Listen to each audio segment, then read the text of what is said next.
Hi hello ನಮಸ್ತೆ welcome back to our YouTube channel Suma Pranamya daily logs.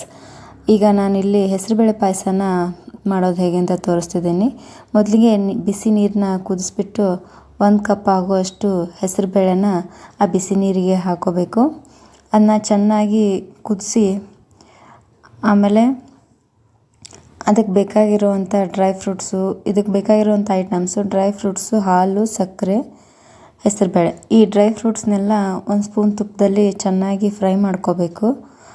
Fry ಮಾಡಿಬಿಟ್ಟು ಸರಿಯಾಗಿ ತುಪ್ಪ ಹಾಕಿ ಫ್ರೈ ಮಾಡಿ ಆ ಹೆಸರುಬೇಳೆ ಪಾಯಸನ ಮಾಡ್ತೇವಲ್ಲ ಲಾಸ್ಟಲ್ಲಿ ಇವನ್ನ ನಾವು ಆ್ಯಡ್ ಮಾಡಬೇಕಾಗುತ್ತೆ.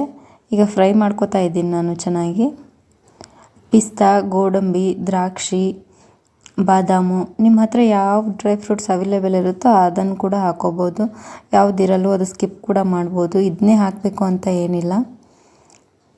ನಮಗಿಷ್ಟ ಆದಂಥ ಡ್ರೈ ಫ್ರೂಟ್ಸ್ನ ಹಾಕಿದರೆ ಸಾಕು. ಇದಕ್ಕೆ 1 ಕಪ್ ಆಗೋಷ್ಟು ಹಾಲು, ಸಕ್ಕರೆನ ನಿಮ್ಮ ಟೇಸ್ಟ್ ಹೇಗಿರುತ್ತೋ ಆ ರೀತಿಯಾಗಿ ತೊಗೊಳ್ಳಿ ನೀವು. ನಾನು ಸ್ವಲ್ಪ ಕಡಿಮೆ ತೊಗೋತಾ ಇದ್ದೀನಿ ಇಲ್ಲಿ.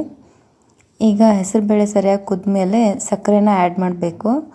ಆ್ಯಡ್ ಮಾಡಿ ಸರಿಯಾಗಿ ಅದನ್ನ ಮಿಕ್ಸ್ ಮಾಡಿಬಿಟ್ಟು ಅದು ಸಕ್ಕರೆ ಎಲ್ಲ ಮೆಲ್ಟ್ ಆಗೋವರೆಗೂ ನೋಡಿಕೊಂಡು ಆಮೇಲೆ ಇದಕ್ಕೆ ಹಾಲನ್ನ ಆ್ಯಡ್ ಮಾಡಬೇಕಾಗುತ್ತೆ. ಈಗ ಅದು ಸಕ್ಕರೆ ಚೆನ್ನಾಗಿ ಬೆರ್ತಿದೆ. ಈಗ ಹಾಲು ಹಾಕ್ತಾಯಿದ್ದೀನಿ ಇಲ್ಲಿ. ಹಾಲನ್ನ ಹಾಕಿ ಸರಿಯಾಗಿ ಮಿಕ್ಸ್ ಮಾಡಿ ಹಾಲು, ಸಕ್ಕರೆ, ಇದು ಹೆಸರುಬೇಳೆ ಎಲ್ಲ ಮಿಕ್ಸ್ ಆದಮೇಲೆ ಕೊನೆಯಲ್ಲಿ ಡ್ರೈ ಫ್ರೂಟ್ಸ್ನ ಆ್ಯಡ್ ಮಾಡ್ಕೋತಾ ಇದ್ದೀನಿ ನಾನು. ಆ್ಯಡ್ ಮಾಡಿ ಒಂದು 5 ನಿಮಿಷ ಕುದಿಸ್ಬೇಕಾಗತ್ತೆ ಸರಿಯಾಗಿ. ಅಂದರೆ ಎಲ್ಲ ಚೆನ್ನಾಗಿ ಬೆರೆತಾಗ ರುಚಿ ಚೆನ್ನಾಗಿ ಬರುತ್ತೆ. ಇದಕ್ಕೆ ಸಿಂಪಲ್ಲಾಗಿ ಮಾಡ್ಬೋದು. ನೋಡಿ ಫೈನಲಿ ಹೀಗೆ ಬಂದಿದೆ. ಡ್ರೈ ಫ್ರೂಟ್ ಸ್ವಲ್ಪ ಕೆಂಪಗಾಗಿಬಿಟ್ಟಿದೆ ಅಷ್ಟೇ.